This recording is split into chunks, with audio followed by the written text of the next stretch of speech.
So you are talking about the IoT monitoring of the general information about the biomedical equipment. Do you have anything concerned with the preventive maintenance and the predictive maintenance of the health of the equipment? Obviously, see, Yes. to be honest, Yeah.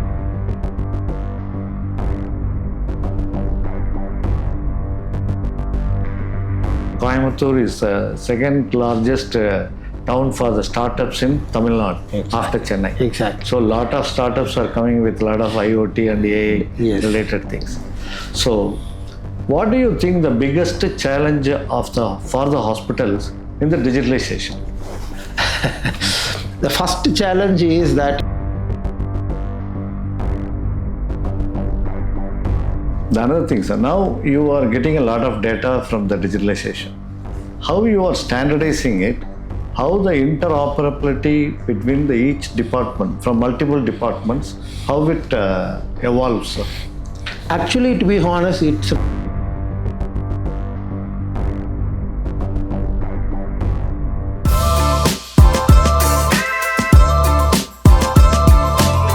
Good morning, everyone.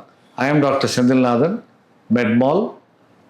Today we are going to discuss with Dr. Bhuvaneswaran, a senior doctor and a medical director, PSG Hospital and Research Institute.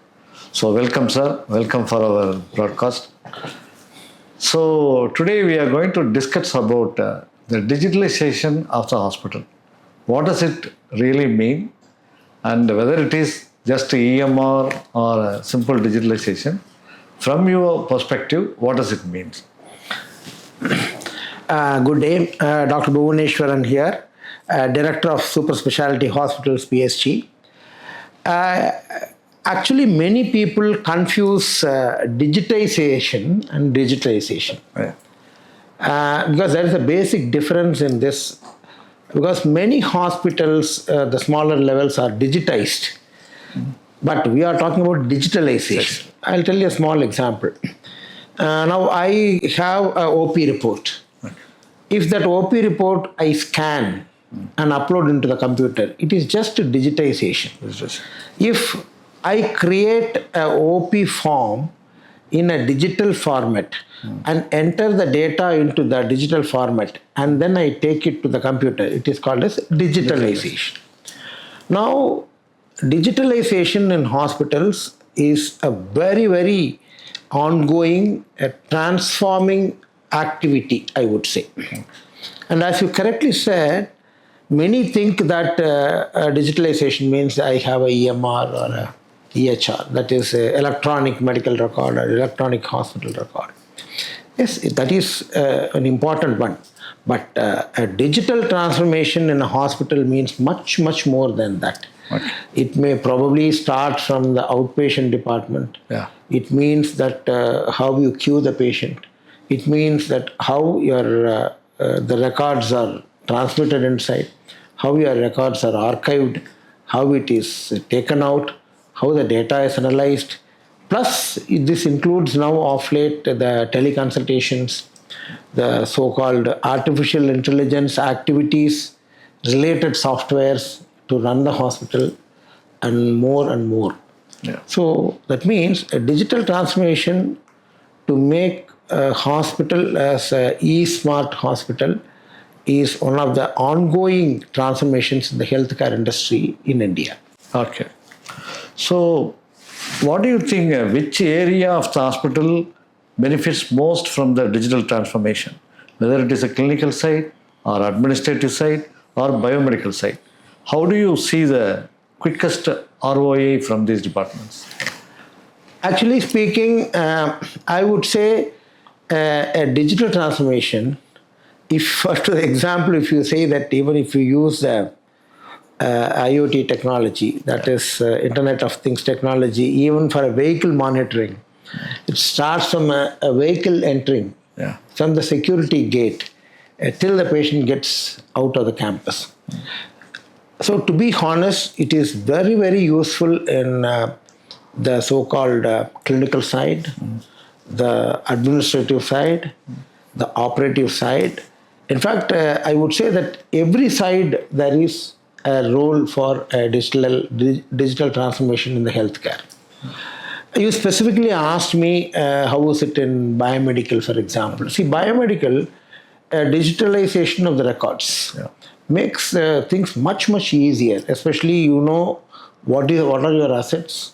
You know what are the all complete data of the assets, which you can do it by the data specification. So with which you know that when do you get your the guarantee warranty dates getting over, the the service regulations, and to plan and get the next after 5 years or 6 years, depends on. And so that means a transformation. For example, if you ask me the admin side. Now, as an administrator, I want to tell you that it's so important for me now. I say that I want to run a e-smart hospital.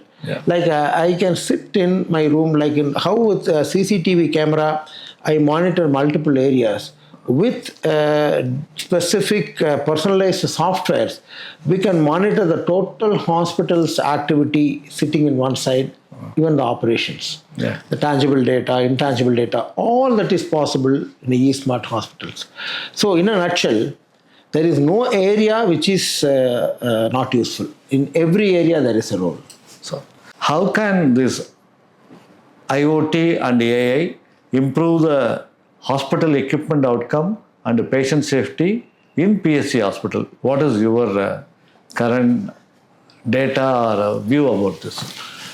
Actually speaking, in PSG, we have been frontiers in the IT, the information technology and electionization or the digitalization of the hospital since many years. In fact, we were the first early hospital to adopt even HIS, a proper HIS. I'm talking about 25 years back. So we have now practically brought in almost all our areas under this particular. In fact, the latest, the IoT, you were asking me, the latest one which we have now introduced is a particular type of a remote monitoring patch. This is got a tremendous clinical application in which we can monitor the patient's activity even outside the gambit of critical area. So in that way, I can tell that the IoT of things, in our experience, much more important for us to monitor patients in the clinical side.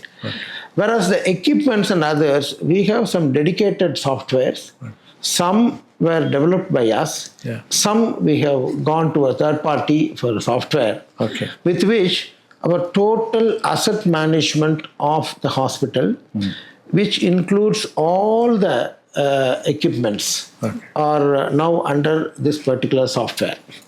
Now, this tells us with a touch of a button what are all equipments what we have, the date of purchase onwards, the date of warranty, guarantee, what is the percentage of the what we call it as a maintenance fee, or the subsequently the fees which we have to pay for the service, and life of the instrument, and whether it is inside or outside the coverage of the company, etc. So in that way, most of our asset managements in the biomedical, starting from small ones to the largest ones, like from, I can say, from a glucometer to the lowest level, to an MRI equipment on the highest level, we have brought everything in the software. So now it has made our operations easier for us, because we have a very systematic, organized biomedical management, with which, in fact, we have been awarded the Best Digital Hospitals, the Gold Award by NABH, primarily for making all the, even the supportive departments to be brought under this umbrella. So I would say that it is of significant use to us, especially when we manage large assets. So you are talking about the IoT monitoring of the general information about the biomedical equipment. do you have anything concerned with the preventive maintenance and the predictive maintenance of the health of the equipment? Obviously, see, to be honest, as a private institution, many a times we use quite a number of equipments which are in very good condition and working, although they are more than 5 years or 7 years. Because we don't discard an equipment beyond 5 years or 7 years. Primarily because if it's a good quality equipment and it's working well, even the companies, they support us even outside the guarantee and warranty period. There are a lot of service providers. So as you correctly said, this software with which we are managing these assets help us very clearly the management of especially the maintenance part of it, as you said, that the periodic maintenance. And obviously, if a maintenance is properly done, then only the health of the equipment is assured, and then only the company also will give us any reimbursement or any support in the warranty or guarantee period. So without a proper, it's like a car maintenance.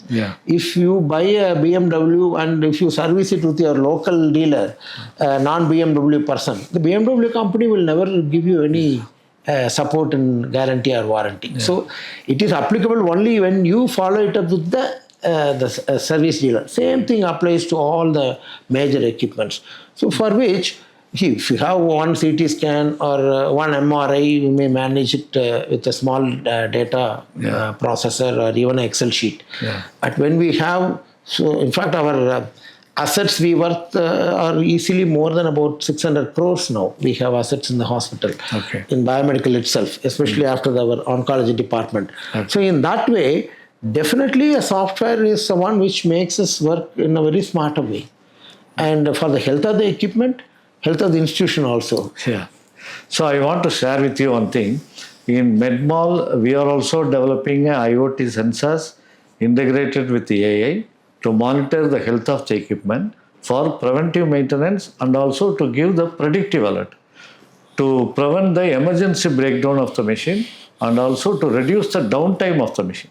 As you very well know, the downtime of the equipment is common in some areas. So, to prevent the emergency breakdown, especially the critical care equipments, when there is a breakdown, the hospital will be in a lot of stress and patient safety is also affected. So, we do the IoT integrated with the AI platform. So, we are also providing the dashboard.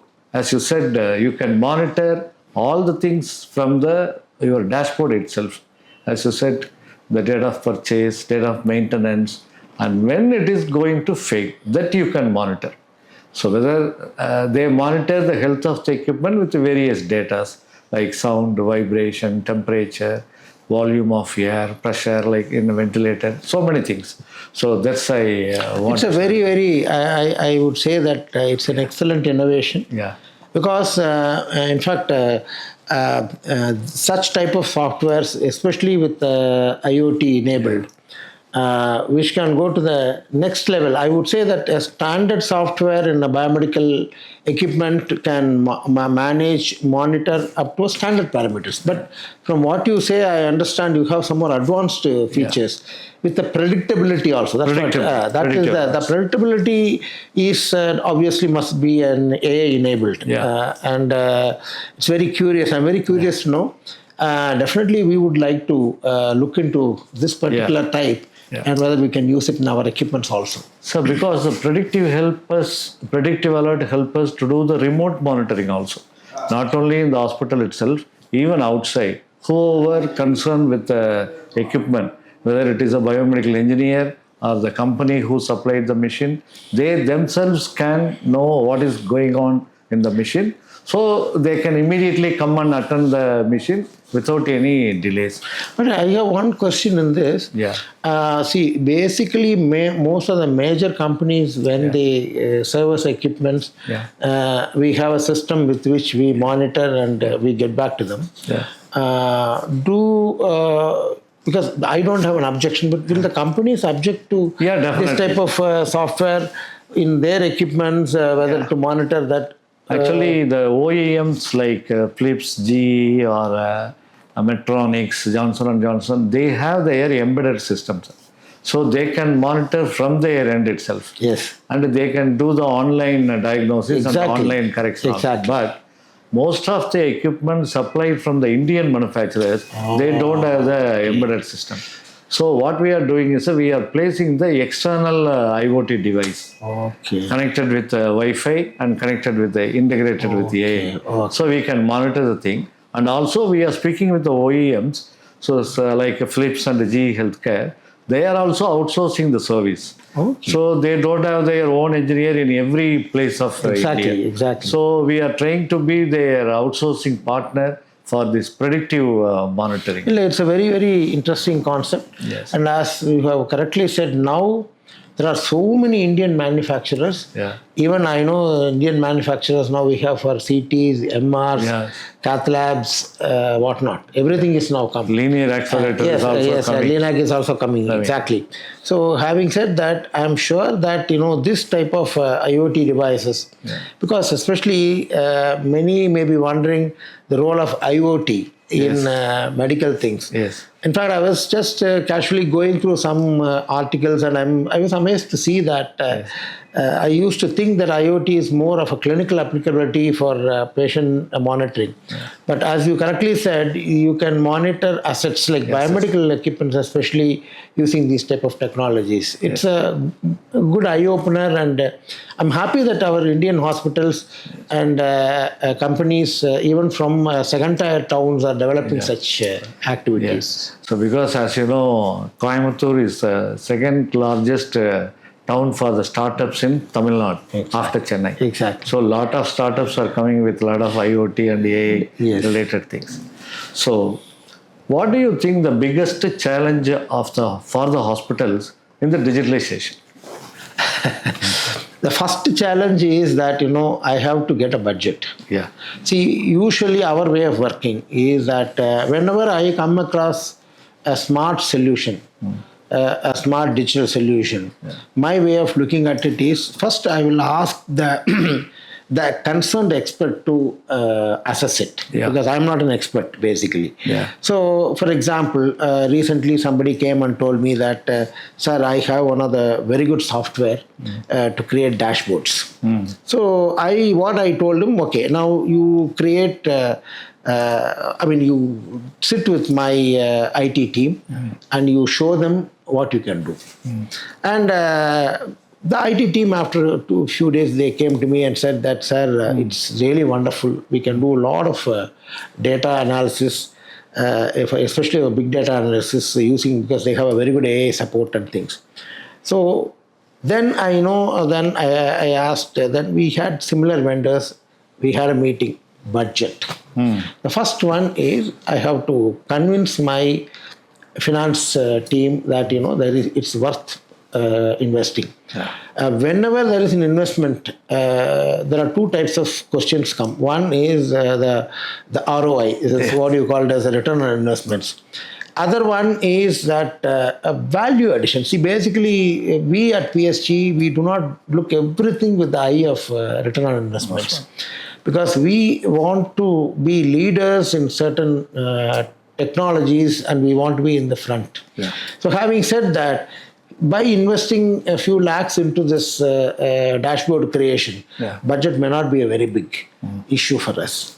But whereas when we wanted to go for a EMR, for example, I want to tell you that we are one of the earliest hospitals to medical college hospital with such large operations, 2,000 to 2,200 outpatients a day. We have gone total EMR now. That was a large investment. It was a few crores for us. But now, budget, once it is sanctioned, then now I start seeing the return of investments in terms of more patient satisfaction, things of like that. So number one, budget. Number two, after that, the most important thing is the acceptance by people. I remember the day one after the EMR was installed, I went for rounds. Some senior doctors were not even looking at my face. They were all so angry because they are all used to writing everything in paper and documenting it, and so they found it very, very difficult. So, but I would say that it was very short. But more than our expectation, we could overcome that. So, number two are people. Yeah. The third one, which I have always seen, is you have to be very, very choosy in getting these from good companies, good platforms with an excellent service support. Yeah. Otherwise, we burn our fingers because if there are problems, if they are not there to handhold you. Yeah. I know one of the local major hospital, they have installed some digital thing and with a very poor backup and support. Something which has to happen in 3 months, they took almost 2.5 years. Okay. So that is a very big challenge also. So you have to be extremely choosy, and it's not just internal factor, it's an external factor. Yeah. Then the fourth one is, once we have come, there are always, you have to have a budget for the upgradations subsequently. So this is not just, just do once and run away. Yeah. So that means finance is one of the major thing we have to manage. And we have to make it person compliant. Let it be a medical people or a nursing people or the other end users. So you have to be extremely choosy in getting a software which is easy to operate and well supported and backed up. Yeah. So other than that, we in fact, people are very happy. Patients are also very happy that when things happen faster. And in that way, I would say that the challenges can be overcome. Yeah. But the most one important thing, I always say that the driving. See, the leadership has got a big role in this, and we have to drive it. And without our driving, many a times this fizzle out, because if you don't follow up and make sure that things are done in that way, it never happens. In fact, we did certain drastic things like, I said that by 1 month, all the manual prescription pads will be removed. Because there was a lot of resistance from our doctors to go digital by entering their drugs. Because you are used to right. certain writing. And we are very, as doctors, I always say that we are very happy to see our ugly handwriting.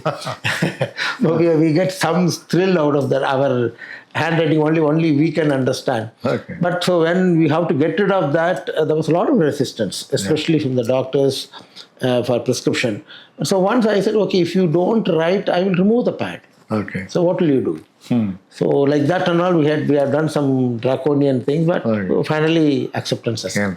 So I'm happy to note that PSG, like corporate hospitals, they have just gone through all the obstacles, and now they are the digital ready hospitals. So we are talking about the corporate hospitals. So how about if we start in small and medium hospitals in tier 2 and tier 3 cities? What will be the digital journey, sir? See, I say that if you really want to go to the second tier and third tier, the most important thing are even such podcasts. Yeah. Because awareness. Yes. See, I always say that the digital awareness, a digital capability for a second tier, third tier city awareness, that awareness creation is very important. I'm happy that people like you who are taking these type of tools, I'm very sure that you are doing this not just for interviewing, but you have a purpose with which you want this to reach everybody. So many a times the hesitation from a second tier or a third tier will be, one will be they will have a budget issues, like how costly it will be, number one. Number two is that they will see how it will benefit. So I always say that if you want to sell something, never sell anything. Your first important thing is sell the concept. Once you sell the concept, then your product will sell. Okay. That means you have to educate. So you have to really have certain meetings in those type of second tier, third tier cities about concept of digital transformation in a small hospital. Okay. Now, how do we start? So as I told you, one is concept creation. creation of awareness. The third one, for a second tier and third tier city, they will not be ready to invest large amounts because when you want many of these softwares also, there are branded softwares and they are local softwares.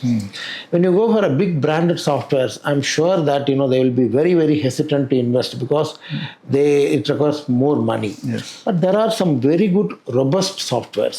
My suggestion and advice would be companies like MedMall, you can even get a few people, get a few similar softwares, analyze, and you find which is robust, reliable, good service backup, and cost effectiveness. You can recommend. Definitely. So we need people like that in that segment. Because now if you open, for example, I am on LinkedIn.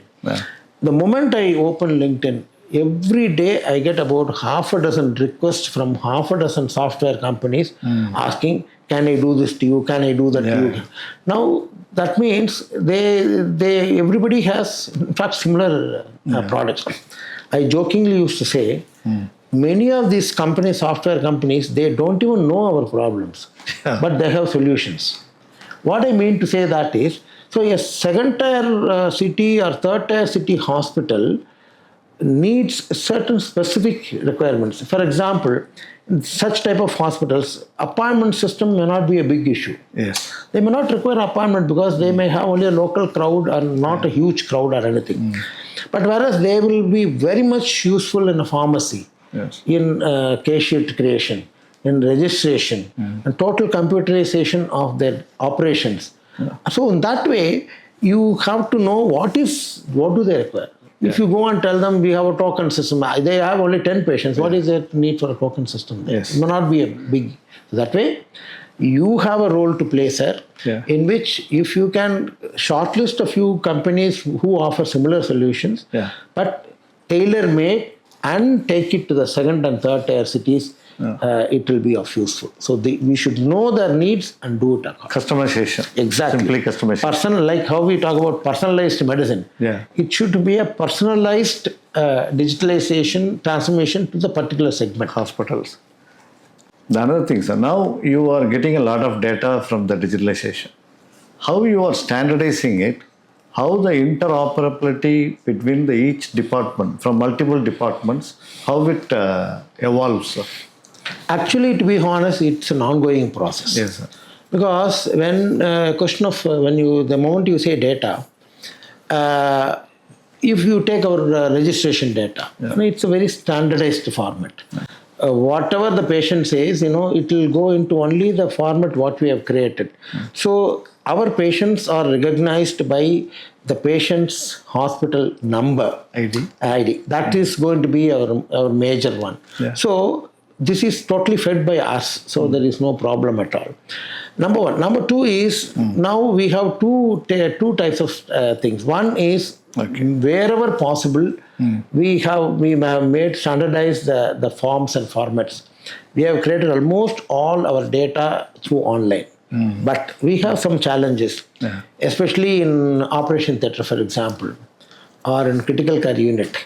There, if you see here, we get large data which is coming in. And many of our doctors are very happy to see it at one glance. So, most of them are on an A3 sheet. So also in operation theatre. Now, I have left that not standardized. I have still left it primarily because the patient safety is very important, in which a doctor, they would like to see what is happening at the start of the surgery and now in 1 hour what is happening. So they want it seen this way. If for such type of multiple data in a single screen, to get it in computer is not very easy because they have to scroll and see. So for certain areas, I have left it. Otherwise, through and through, we have created standardization of data entry, and so that obviously the retrieval is also very good. And when it comes to inter-departments, for us, actually, everybody goes with the ID. Okay. So with that ID, wherever he goes, Yeah. and we can easily take the information, and most of it are our own created platforms. So in which we don't have multiple random things. Yeah. But for example, one challenge which we have faced is that when somebody brings multiple records Yeah. in OP, Yeah. there we simply scan and upload. There is no question of standardization there, because if we have to sit and make the whole data converting into us, doesn't make sense to us. Yeah. And so there are areas, so I would honestly say that we should work in a hybrid way, where standardization is required, mandated, it should be standardized. Where we cannot or we can overcome that, we should try to go for simple digitization and ensure that it is the data is there. It's a starting point. Yes. So it has to evolve. Yes, it's an evolving area. It has to evolve. Sir, now you are having a multiple data because of digitalization. So people with data, they worry about the cyber security of their data. How do you manage the cyber security, sir? I remember, the Deloitte is a major company. So Deloitte-லேருந்து வந்து ஒரு few months முன்னால they came and gave us a presentation. And the presentation, there were certain shocking facts which we never knew. அதில் என்னென்னா அந்த data breach, especially the personalized data breach எல்லாம் ஆச்சுன்னா, the liabilities are shown in crores. Yes. Not 1 or 2 crores, 100 crores, 200 crores, அந்த மாதிரி liability. So it's always any data for that matter is breachable. In my understanding, even once it is something like any stone can be broken. It all depends on the size of the hammer and your power. In that way, I would say that there is no such thing called as unbreachable. But having said that, I would say that you have to have, whenever you have a breach of something, we have to take care of two aspects. One is the confidentiality of the data. Other one is alternate area from where you should be able to get the data. So currently, in our understanding, we go for most of the time we go for cloud computing, in which we feel when we share our data in the cloud, there are two things. One is that we know our space. Number two, we have another person with us who is also responsible for the data security. It's not only my responsibility; it is a responsibility of co-responsibility, with which it happens. Coming to the breach, for example, when you have that, now you are getting left and right this cyber attacks on a lot of other things. Yeah. In fact, a few days back, I saw that there is one app called as ADDA. This is actually the ADDA is an app at the national level for the gated communities. To know that what are all the things happen in a gated community. They have breached. There was a data breach with which they said that whoever are there in the app, that data is leaked.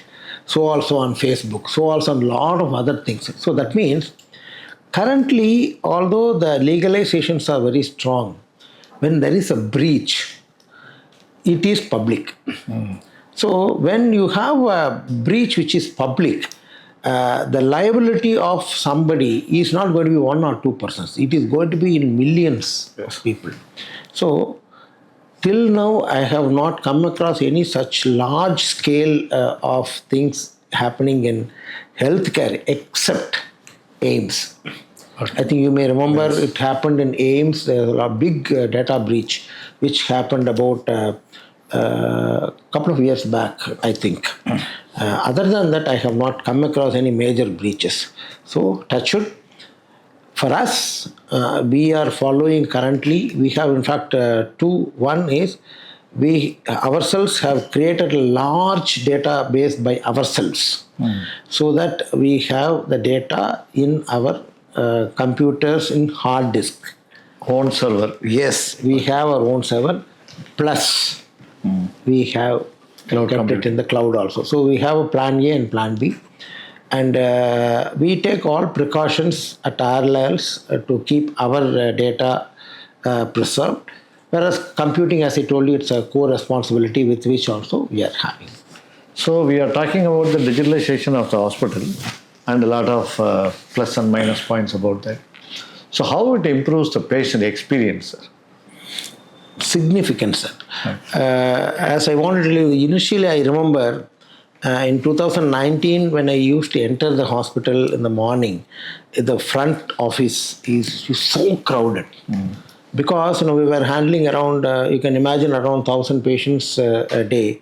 And most of our patients, 90% of the patients come before 12 o'clock. And so that what happens, patients are all crowding in front of the MRD. And we had an older system in which people have to register. After the registration, they have to go to the OP. And in the OP, the MRD will serve the case sheet. So this is the cycle. So I know there are so many instances in which, especially when such large data is handled in the manual way, with how many ever MRD officers we had, we used to have a patient registration to case sheet coming, it may take sometimes 1 hour, 1.5 hours. Now, when I walk into the hospital, I used to wonder why today there are no. Because I don't want to say that we need people to become sick, not that way. But it's very breezy. I just walk in because no, absolutely, the MRD is free always.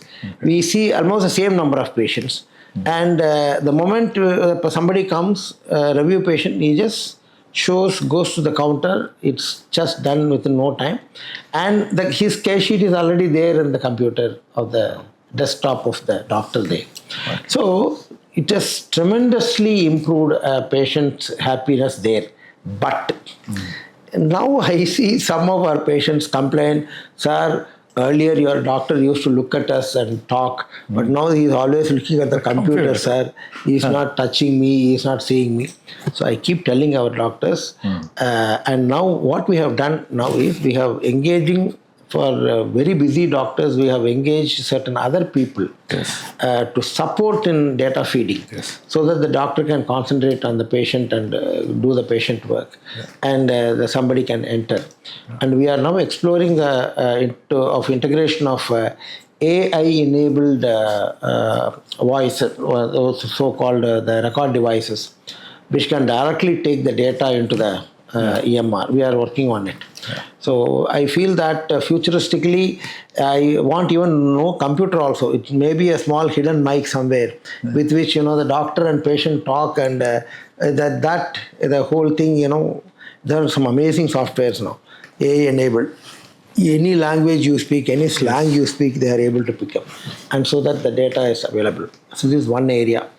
Second area, now after this, the queuing system of our all the diagnostic areas, it is really, patients know that their turn comes, they go. Otherwise, that is number 2. The third one, pharmacy. Again, the queuing system. So in that way, there is some sort of a regularization, there is speed, and there is an effectiveness. So this is, so patients are, nowadays we don't call it as patients, what do you call it, patient experience, we call it as patient delight. Okay. They say that is now the word which is used is now patient delight. That means, there is no other, the patient has to be happy. Okay. And we do see that. Okay.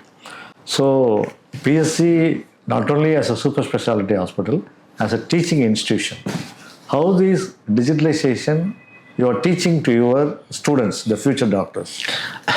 In fact, we always, PSG has 2 eyes, I would say that in PSG healthcare. One is super specialty, other one is medical college. Now both are 2 eyes. So we have never discriminated in any of the technologies in which whatever is happening in the corporate side or so-called super specialty side is happening in the medical college side.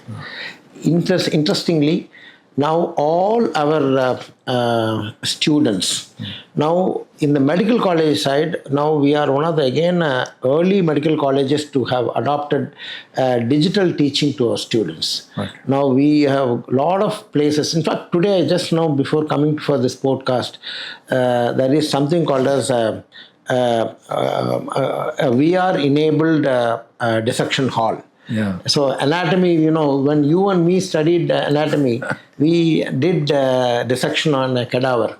Now there is a VR-enabled dissection table in which, yes, there are scarce of bodies, but the digital learning in anatomy onwards is what. So we are our students are exposed to the digital teaching from the day one. Once they become a house surgeon, now all our medical college departments, everybody is now totally digitalized in terms of EMR and all other systems. We have a completely enabled system in infection control. And as I told you, quality also now we have completely digitalized. So from becoming a student to an house surgeon to a junior resident, they are exposed. So that way, when they go out anywhere, they are enabled well to face the reality locally or internationally. So it is really interesting to note that your students are now exposed to the digitalization, and in the future they will also adopt that. Yes. So it is very good to know that, sir.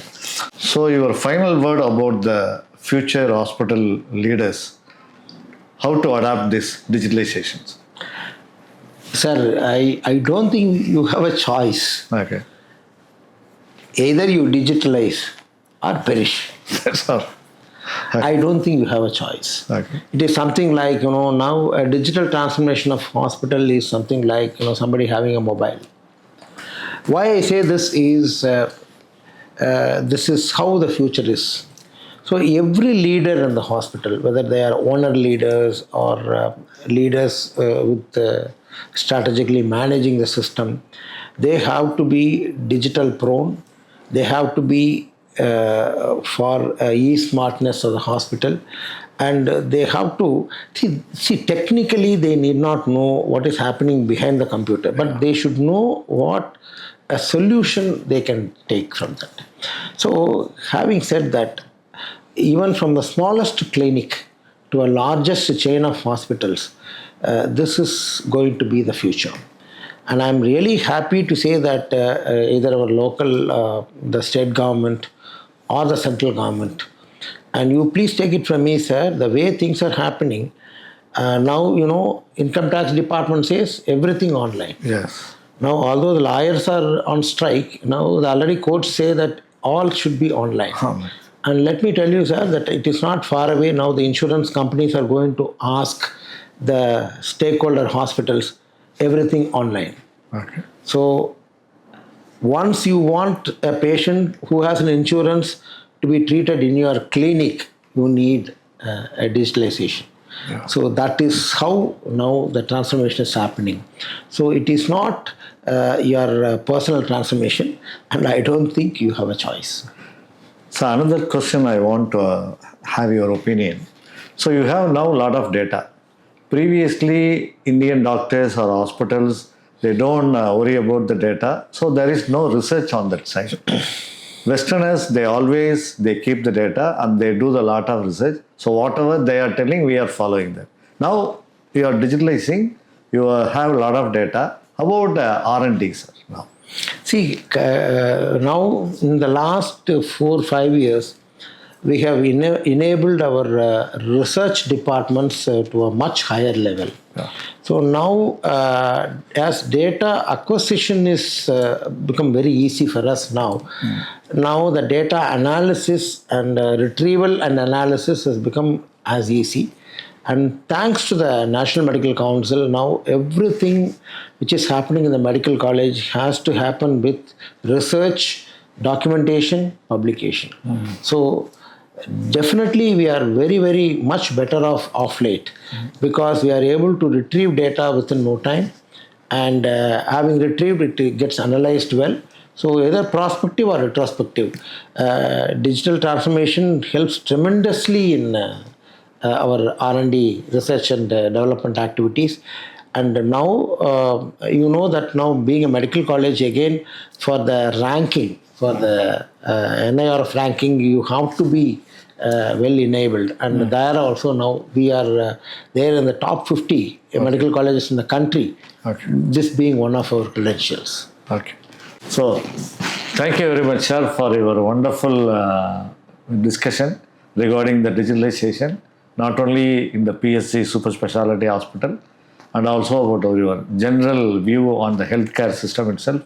Once again, thank you on behalf of Dr. Senthilnathan, MedMall.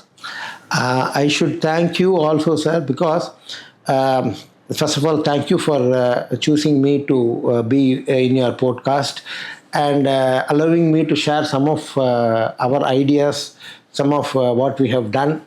And I'm very happy that you are not just doing this podcast for any other purpose than taking this to the masses, because this should reach the third tier and even to the a small clinic level, where they should know the importance of digitalization, digital transformation in the healthcare. So I should also thank you, sir. Thank you, sir.